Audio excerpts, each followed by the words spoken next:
Hi viewers, welcome to கரண்டீஸ். இன்றைக்கி நம்ம பார்க்க போகிற ரெசிபி ஒரு சிம்பிளான banana ice cream recipe.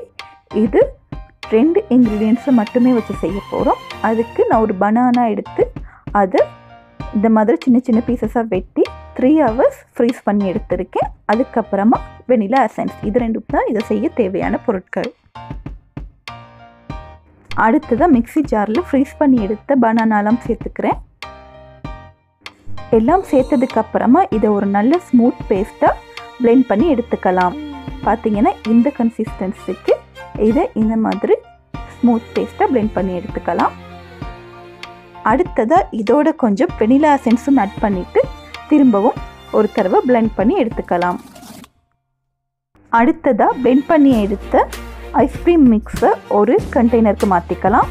Airtight container use பண்ணலாம். இல்லைனா நீங்கள் இந்த கண்டெய்னரை ஒரு அலுமினியம் ஃபாயிலால் இந்த மாதிரி ரெப் பண்ணி 3 hours ஃப்ரீஸ் பண்ணி எடுத்துக்கோங்க. இப்போ பார்த்தீங்கன்னா 3 hours அப்புறமா நான் ஃப்ரீஸ் பண்ணி எடுத்த ஐஸ்கிரீமோட பனானா சாக்லேட் சோஸ்லாம் சேர்த்து சர்வ் பண்ணியிருக்கேன்.